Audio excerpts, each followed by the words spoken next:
തൃശൂരിൽ ഉച്ചയോടെ ഉണ്ടായത് വൻ ദുരന്തമാണ്. മുണ്ടത്തിക്കോട് വെടിക്കെട്ട് പുരയിലുണ്ടായ സ്ഫോടനത്തിൽ മരണം 9 ആയിരിക്കുന്നു.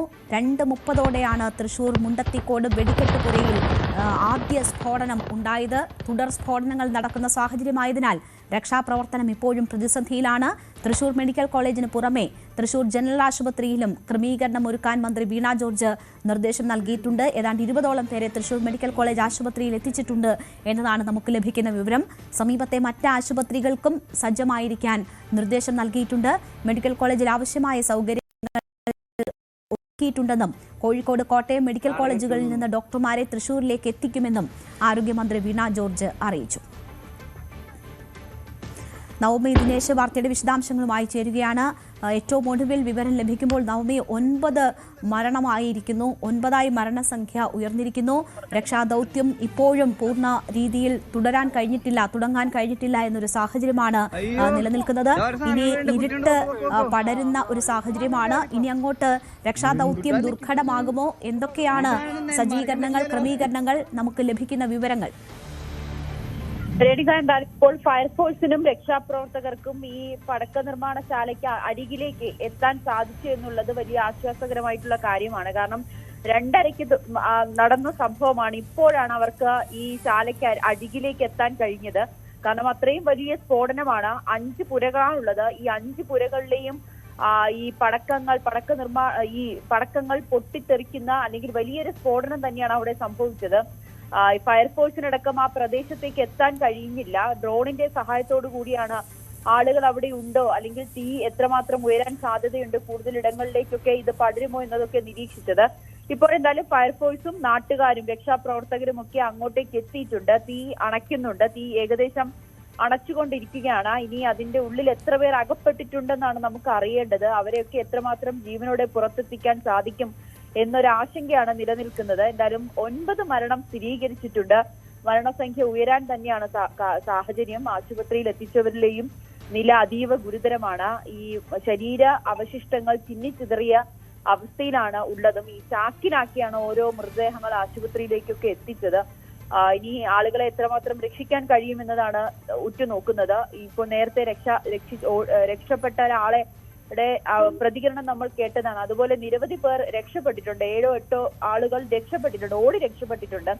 അവർക്കൊക്കെ നിസ്സാര പരിക്കുകളേ ഉള്ളൂ. പക്ഷേ ഗുരുതരമായി പരിക്കേറ്റവരുണ്ട്. പൊള്ളലേറ്റവരിൽ 90% പൊള്ളലേറ്റവരുണ്ടെന്നാണ് അറിയാൻ സാധിക്കുന്നത്. ഇനി നമ്മൾ ഉറ്റുനോക്കുന്നത്, അല്ലെങ്കിൽ ഇനി നമുക്ക് അറിയേണ്ടത്, അതിന്റെ ഉള്ളിൽ എത്ര പേർ അകപ്പെട്ടിട്ടുണ്ട്, അവരെ എത്രയും വേഗം രക്ഷിക്കാൻ കഴിയുമോ എന്നതാണ്. അതിനുവേണ്ടി ഫയർഫോഴ്സും പോലീസും നാട്ടുകാരും ഒക്കെ പരിശ്രമിക്കുകയാണ്. അവരെല്ലാം ഒന്നിച്ചു നിന്ന് പരിശ്രമിക്കുകയാണ് ആളുകളെ പുറത്തെത്തിക്കാൻ. മലയാളികളാണ്, 40 പേരും മലയാളികളാണ്.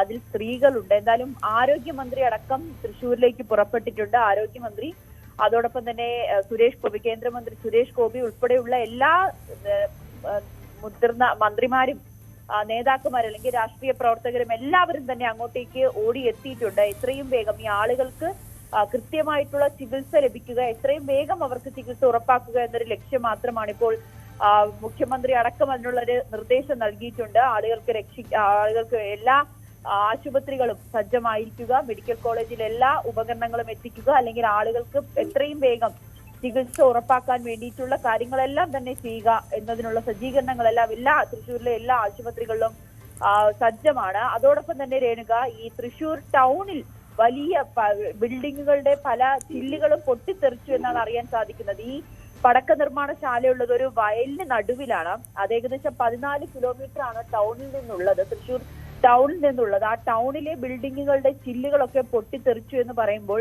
എത്രമാത്രം ആഘാതമാണ് ആ സ്ഫോടനം ഉണ്ടാക്കിയതെന്ന് നമുക്ക് മനസ്സിലാക്കാൻ കഴിയും. ഏറ്റവും ഈ മെഡിക്കൽ കോളേജ് ഈ പടക്ക നിർമ്മാണശാലയ്ക്ക് അടുത്താണ് എന്നുള്ളത് കൊണ്ട് തന്നെ ആളുകളെ വേഗം ആശുപത്രിയിൽ എത്തിക്കാൻ കഴിഞ്ഞു എന്നുള്ളത് ആശ്വസിക്കാവുന്ന ഒരു കാര്യം കൂടിയാണ്. എങ്കിൽ പോലും മരണസംഖ്യ ഉയരുമെന്നാണ് പറയുന്നത്. ഈ ആശുപത്രിയിൽ ഉള്ളവരിൽ ഭൂരിഭാഗം പേരും നില അതീവ ഗുരുതരമാണ്. 90%-ലധികം പൊള്ളലേറ്റവരുണ്ട്. പലരുടെയും ശരീരഭാഗങ്ങൾ ഈ അപകടം നടന്ന സ്ഥലത്ത് ഇപ്പോഴുമുണ്ട്. അതുകൊണ്ട് തന്നെ കൃത്യമായിട്ടുള്ള ഒരു കണക്കെടുക്കാനേ സാധിക്കുന്നില്ല. നിലവിലിപ്പോൾ ഈ ഫയർഫോഴ്സും രക്ഷാപ്രവർത്തകരും ഈ നിർമ്മാണശാലയുടെ അടുത്തേക്ക് എത്തിയിട്ടുണ്ട്. അവിടെ നിന്ന് തന്നെ തീ അണയ്ക്കുന്നുണ്ട്, പുക ഉയരുന്നുണ്ട്. ഇപ്പോഴും ഈ പടക്കങ്ങൾ പൊട്ടുന്ന ഒരു സാഹചര്യം കൂടി അവിടെ നിലനിൽക്കുന്നു എന്നുള്ളത് ചെറിയ ആശങ്കയുണ്ടെങ്കിൽ പോലും എത്രയും വേഗം അതിൽ പെട്ടുപോയ ആളുകളെ രക്ഷിക്കുക എന്നത് തന്നെയാണ് ഇപ്പോൾ ലക്ഷ്യം വെക്കുന്നത്. അവരെ ആശുപത്രിയിൽ എത്തിക്കുന്നതിന് വേണ്ടിയിട്ടുള്ള ആംബുലൻസും മറ്റ് സജ്ജീകരണങ്ങളും എല്ലാം തന്നെ പരിസരത്ത് റെഡി ആയിട്ടുണ്ട്. മന്ത്രിമാരും അതിനുള്ള നിർദ്ദേശം നൽകി. മുഖ്യമന്ത്രി അടക്കം ആളുകൾക്ക് ചികിത്സ ഉറപ്പാക്കുന്നതിന് വേണ്ടിയിട്ടുള്ള എല്ലാ നിർദ്ദേശങ്ങളും നൽകി കഴിഞ്ഞു. എത്രയും വേഗം അവരെ രക്ഷിച്ച് മെഡിക്കൽ കോളേജിലും മറ്റ് ആശുപത്രികളിലേക്കും കൊണ്ടെത്തിക്കുകയും അവർക്ക് കൃത്യമായിട്ടുള്ള ചികിത്സ ഉറപ്പാക്കുന്നതിന് വേണ്ടിയിട്ടുള്ള സജ്ജീകരണം ഒരുങ്ങി കഴിഞ്ഞിട്ടുണ്ട്. ഇനി ആളുകളെ രക്ഷിക്കുക എന്നൊരു പ്രവർത്തനമാണ് ഇപ്പോൾ നടത്തിക്കൊണ്ടിരിക്കുന്നത്. ഈ നേരത്തെ നമ്മൾ പറഞ്ഞതുപോലെ തന്നെ ദൃശ്യങ്ങൾ തന്നെ കാണാം. ചാക്കിലാക്കിയാണ്, ചാക്ക് കെട്ടുകളിലായിട്ടാണ് ആളുകളുടെ ശരീരം കൊണ്ടുപോകുന്നത്. അത് കാണുമ്പോൾ തന്നെ ഏറെ വേദനിപ്പിക്കുന്നുണ്ട്. ചിതറിപ്പോയിരിക്കുന്നു ഈ സ്ഫോടനത്തിന്റെ ആഘാതത്തിൽ ശരീരഭാഗങ്ങൾ. ഇനി എത്ര പേരെ നവമി, ഇപ്പോൾ രക്ഷാപ്രവർത്തകർക്ക് ഈ അപകടം നടന്ന സ്ഥലത്തേക്ക് പൂർണ്ണമായും എത്താൻ കഴിഞ്ഞിട്ടുണ്ടോ? തുടർ സ്ഫോടനങ്ങൾ ഇനി ഉണ്ടാകില്ല എന്ന് ഉറപ്പുവരുത്താനായിട്ടുണ്ടോ? എന്തായാലും തുടർ സ്ഫോടനം ഉണ്ടാകുമോ എന്ന് നമുക്ക് ഉറപ്പ് പറയാൻ കഴിയില്ല. കാരണം ഇപ്പോഴും അവിടെ 5 പുരകളാണുള്ളത്. അവിടെ അതിൽ ഒരെണ്ണം ഇങ്ങനെ സ്ഫോടനങ്ങൾ സംഭവിച്ചുകൊണ്ടിരിക്കുകയാണ്. അത് എത്രയും വേഗം അത് ഒഴിവാക്കാൻ അല്ലെങ്കിൽ അത് ശമിപ്പിക്കാൻ വേണ്ടിയിട്ടാണ് ഫയർഫോഴ്സും ശ്രമിച്ചുകൊണ്ടിരിക്കുന്നത്. 6 യൂണിറ്റ് ഫയർഫോഴ്സ് സ്ഥലത്തെത്തി തീ അണയ്ക്കാനും അല്ലെങ്കിൽ ഈ സ്ഫോടനം ഒഴിവാക്കാനും വേണ്ടിയിട്ടുള്ള ശ്രമങ്ങൾ നടത്തുന്നുണ്ട്. ഇപ്പോൾ മാത്രമാണ് ഫയർഫോഴ്സിന് ഈ രക്ഷാപ്രവർത്തന ഈ പടക്ക നിർമ്മാണശാലയ്ക്ക് അടുത്തേക്ക് എത്താൻ കഴിഞ്ഞത്. അത്രയും നേരം കഴിഞ്ഞിരുന്നില്ല. ഈ JCB ഉപയോഗിച്ച് പാടത്തിന്റെ ബണ്ട് പൊളിച്ചാണ് ഒരു ഈ പരിധി വരെ എത്താൻ സാധിച്ചത്. എങ്കിൽ പോലും അടുത്തേക്ക് പോകാൻ കഴിഞ്ഞില്ല. അല്പസമയം മുമ്പാണ് രക്ഷാപ്രവർത്തകരും അതോടൊപ്പം ഫയർഫോഴ്സും ഒക്കെ ഈ പടക്ക നിർമ്മാണശാലയുടെ അടുത്തെത്തുകയും അവിടെ തീ അണയ്ക്കാനുള്ള ശ്രമങ്ങളൊക്കെ നടത്തിക്കൊണ്ടിരിക്കുന്നതും. ആളുകളെ എത്രയും വേഗം രക്ഷിക്കുക എന്നൊരു ലക്ഷ്യം മാത്രമാണ് മുന്നിലുള്ളത്. അതിൽ എത്ര പേരുടെ ജീവൻ നിലനിർത്താൻ കഴിയും എന്നതിൽ ഇപ്പോഴും ഉറപ്പ് പറയാൻ കഴിയുന്നില്ല. കാരണം ഇത്രയും മണിക്കൂറുകൾ കഴിഞ്ഞു.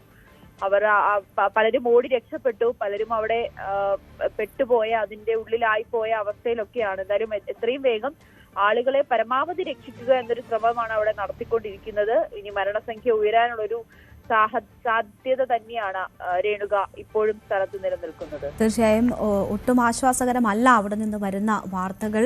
നമുക്ക് ദൃശ്യങ്ങളിൽ കാണാം 5 വെടിപ്പുര ഉണ്ടായിരുന്നു എന്ന് പറയുമ്പോൾ ഇപ്പോൾ അവിടങ്ങളിൽ അങ്ങനെയുള്ള കെട്ടിടങ്ങളോ ഒന്നും തന്നെ കാണാൻ പറ്റുന്നില്ല എന്നൊരു സാഹചര്യമുണ്ട്. പക്ഷേ ഇത് 2.5 ഏക്കറോളം വരുന്ന വലിയ ഒരു പാടമാണ്. അപ്പോൾ ഈ കെട്ടിടങ്ങളുടെ കോൺക്രീറ്റ് പാളികൾ അത് ഒരുപാട് ദൂരേക്ക് വരെ ചിതറിപ്പോയ സാഹചര്യമുണ്ട്. ഇതിൻ്റെ പ്രകമ്പനം ശബ്ദം ഒക്കെ കിലോമീറ്ററുകളോളം അപ്പുറത്ത് വരെ കേട്ടിട്ടുണ്ട്. സമീപവാസികളുടെയൊക്കെ പ്രതികരണങ്ങൾ വരുമ്പോൾ ജനൽ ചില്ലുകൾ മറ്റുമൊക്കെ തകർന്ന നിലയിലാണ് സമീപത്തെ വീടെന്ന് പറയുമ്പോൾ ഇതൊരു ഒറ്റപ്പെട്ട പ്രദേശമാണ്. അതിന് തന്നെ കിലോമീറ്ററുകൾ അപ്പുറത്തൊക്കെയുള്ള വീടുകളിൽ വരെ ഇതിൻ്റെ ആഘാതം ഏറ്റിട്ടുണ്ട്. അത്ര വലിയ സ്ഫോടനമാണ് ആദ്യം ഉണ്ടായത്. ഇപ്പോഴും തുടർ സ്ഫോടനങ്ങൾ ഉണ്ടായിക്കൊണ്ടിരിക്കുകയാണ്. ഇപ്പോൾ രക്ഷാദൗത്യം കുറച്ചുകൂടി മെച്ചപ്പെട്ടിട്ടുണ്ട് എന്നതാണ് മനസ്സിലാകുന്നത്. ഈ ഫയർഫോഴ്സ് യൂണിറ്റൊക്കെ അടുത്തേക്ക് എത്തി സാധ്യമാകുന്ന ഇടങ്ങളിൽ അപകടം ഉണ്ടാകില്ല എന്ന് ഉറപ്പാക്കിയ ഇടങ്ങളിൽ നിന്നുകൊണ്ട് സാധ്യമായ നിലയിൽ ഈ തീയണയ്ക്കാനുള്ള ശ്രമങ്ങളൊക്കെ നടത്തിക്കൊണ്ടിരിക്കുന്നു എന്നത് ആണ് നമ്മൾ മനസ്സിലാക്കുന്നത്. നമ്മളോടൊപ്പം നേരത്തെ മന്ത്രി കെ രാജൻ സംസാരിച്ചപ്പോൾ അദ്ദേഹവും പറഞ്ഞത് രക്ഷാദൗത്യം എത്രമാത്രം ശ്രമകരമാണ് എന്നതാണ്. അത് വലിയ വെല്ലുവിളി നിറഞ്ഞതാണ് എന്നൊരു കാര്യം അദ്ദേഹം തന്നെ സൂചിപ്പിച്ചു. എന്തായാലും മന്ത്രി കെ രാജൻ, ആരോഗ്യമന്ത്രി വീണ ജോർജ് എന്നിവർ സംഭവ സ്ഥലത്തേക്ക് തിരിച്ചിട്ടുണ്ട്. ഇതിൽ ഏറ്റവും ഇനി പ്രാധാന്യത്തോടെ കാണേണ്ടത് ഈ രക്ഷപ്പെടുത്തി എത്തിക്കുന്ന മനുഷ്യർക്ക് നൽകേണ്ടുന്ന ചികിത്സയുമായി ബന്ധപ്പെട്ടാണ്. ഏതാണ്ട് നവമി സൂചിപ്പിച്ചതുപോലെ 90% ഒക്കെ പൊള്ളലേറ്റിട്ടാണ് മനുഷ്യരെ ആശുപത്രിയിലേക്ക് കൊണ്ടുവരുന്നത്. അവർക്ക് വിദഗ്ധ ചികിത്സ ഉറപ്പാക്കണം. അതിനുള്ള സംവിധാനം ഒരുക്കുക എന്നതാണ് ഏറെ പ്രധാനപ്പെട്ടത്. അവിടെയാണ് മുഖ്യമന്ത്രിയുടെ ഇടപെടൽ ഉണ്ടായിരിക്കുന്നത്. എല്ലാവിധ ചികിത്സാ സഹായങ്ങളും ലഭ്യമാക്കാൻ സർക്കാർ സംവിധാനങ്ങൾ ആകെ സജ്ജമാകണമെന്നൊരു നിർദ്ദേശം മുഖ്യമന്ത്രി നൽകിയിരിക്കുകയാണ്. ചീഫ് സെക്രട്ടറിയുമായി മുഖ്യമന്ത്രി ഇക്കാര്യങ്ങൾ സംസാരിച്ചു എന്നാണ് മനസ്സിലാകുന്നത്. മന്ത്രിമാർക്കുൾപ്പെടെ അത്തരമൊരു നിർദ്ദേശം നൽകിയിട്ടുണ്ട്. വേണമെങ്കിൽ സംസ്ഥാനത്തിന് പുറത്തുനിന്നുള്ള വിദഗ്ധ ഡോക്ടർമാരുടെ സേവനം കൂടി ഉറപ്പുവരുത്താൻ ആവശ്യമായിട്ടുള്ള നീക്കങ്ങൾ നടത്താനാണ് മുഖ്യമന്ത്രി നിർദ്ദേശിച്ചിരിക്കുന്നത്. നേരത്തെ സൂചിപ്പിച്ചതുപോലെ തന്നെ കോഴിക്കോട് നിന്നും കോട്ടയത്ത് നിന്നുമൊക്കെ വിദഗ്ധ ഡോക്ടർമാരുടെ സംഘം തൃശ്ശൂരിലേക്ക് പുറപ്പെട്ടിട്ടുണ്ട് എന്നതാണ് മനസ്സിലാകുന്നത്. അപ്പോൾ ഇവർക്ക് മതിയായ ചികിത്സ ഉറപ്പുവരുത്തുക എന്നതാണ് ഏറ്റവും പ്രഥമ പരിഗണനയിൽ സർക്കാർ കാണുന്നത്. അതിനുള്ള ഒരുക്കങ്ങളും സജ്ജീകരണങ്ങളുമാണ് അവിടെ നടക്കുന്നത്. ഇപ്പോഴും എത്ര പേർ രക്ഷപ്പെട്ടിട്ടുണ്ട് എന്നതിൽ ഒരു വ്യക്തതയില്ല. എത്ര പേർ ഈ അപകടത്തിൽ പെട്ടിട്ടുണ്ട് എന്ന കാര്യത്തിലും വ്യക്തതയില്ല. നമുക്ക് ലഭ്യമാകുന്ന വിവരങ്ങൾ അനുസരിച്ച് ഉച്ചയോടെ അവിടെ ആ പടക്ക നിർമ്മാണശാലകളിൽ 5 ഇടങ്ങളിലായിട്ട് ഏതാണ്ട് 40ഓളം പേർ ഉണ്ടായിരുന്നു എന്നതാണ് മനസ്സിലാക്കാൻ പറ്റുന്നത്. ഇത് ഒരു ഭാഗത്ത് ഈ പൊട്ടിത്തെറി ഉണ്ടാകുമ്പോൾ തന്നെ പലർക്കും ഓടി രക്ഷപ്പെടാൻ കഴിഞ്ഞിട്ടുണ്ട്. അങ്ങനെ ഓടി രക്ഷപ്പെട്ട ഒരു തൊഴിലാളിയാണ് നമ്മളോട് നേരത്തെ അല്പം മുമ്പ് സംസാരിച്ചത്. അദ്ദേഹം ഈ തിരി ഉണ്ടാക്കിക്കൊണ്ടിരിക്കുന്ന പണിയിൽ ഏർപ്പെട്ടിരിക്കുകയായിരുന്നു. അവിടെ ആ ഭാഗത്ത് തന്നെ ഒരു പൊട്ടിത്തെറി ഉണ്ടാകുന്നു. അത് കേട്ട് രക്ഷപ്പെടാനായി പോകുമ്പോൾ തുടർ സ്ഫോടനങ്ങൾ ഉണ്ടായതിൻ്റെ കാര്യം അദ്ദേഹം തന്നെ നമ്മളോട് പറഞ്ഞു. വളരെ അത്ഭുതകരമായി അദ്ദേഹം രക്ഷപ്പെട്ടിട്ടുണ്ടെങ്കിലും അദ്ദേഹത്തിന് ആ ആഘാതത്തിൽ നിന്ന് ഇതുവരെ മുക്തനാകാൻ കഴിഞ്ഞിട്ടില്ല. അദ്ദേഹത്തിൻ്റെ പ്രതികരണം ഒന്ന് കേട്ടതിന് ശേഷം നമുക്ക് തിരിച്ചെത്താം.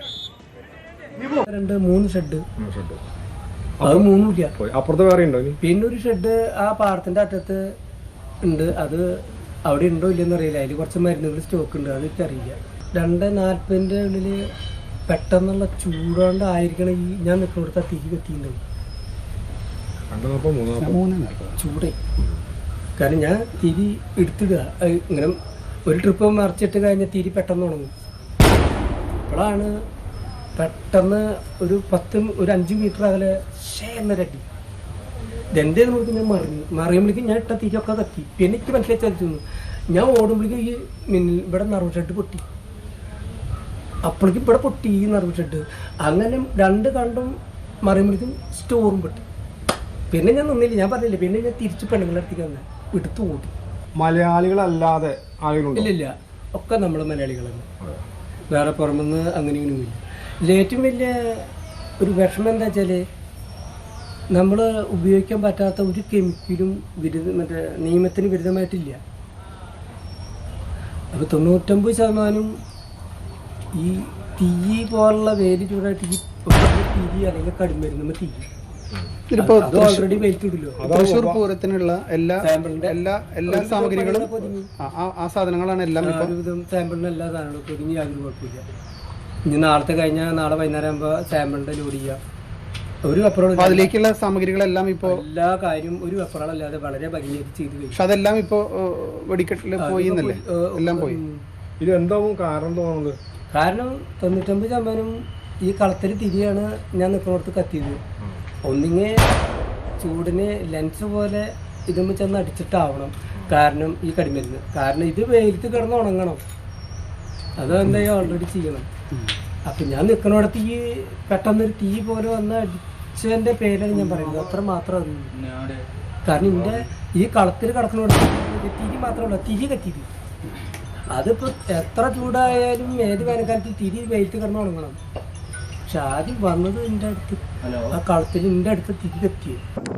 അപകടത്തിന് മുൻപ് അദ്ദേഹം ഉൾപ്പെടെയുള്ളവർ അവിടെ ജോലിയിൽ ഏർപ്പെട്ടിരിക്കുന്നതിൻ്റെ ദൃശ്യങ്ങൾ കൂടിയാണ് കാണുന്നത്. ആ ഉണക്കാനിട്ടിരിക്കുന്ന തിരികൾ അത് ഉണ്ടാക്കുന്ന പണിയിലാണ് അദ്ദേഹം ഏർപ്പെട്ടിരുന്നത്. അത് താൻ ഉണ്ടാക്കിയിട്ടിരുന്ന തിരിയിൽ വരെ തീ പിടിക്കുന്നത് കണ്ട് പേടിച്ചോടുകയായിരുന്നു എന്നതാണ് അദ്ദേഹം പറയുന്നത്. അപ്പോൾ വലിയ സ്ഫോടനം ഉണ്ടായി എന്ന കാര്യം കൂടി സൂചിപ്പിക്കുന്നുണ്ട്. ആരൊക്കെ പെട്ടുപോയിട്ടുണ്ട് എന്ന കാര്യത്തിൽ ഒപ്പമുണ്ടായിരുന്ന അദ്ദേഹത്തിന് പോലും ഒരു കൃത്യതയില്ല. എന്തായാലും അദ്ദേഹത്തെ ഭാഗ്യം തുണച്ച് അദ്ദേഹത്തിന് ഓടി രക്ഷപ്പെടാൻ പറ്റിയിട്ടുണ്ട്. മറ്റ് ആരൊക്കെ പെട്ടുപോയിട്ടുണ്ട് എന്ന കാര്യത്തിൽ ഇതുവരെയും വ്യക്തത വന്നിട്ടുമില്ല.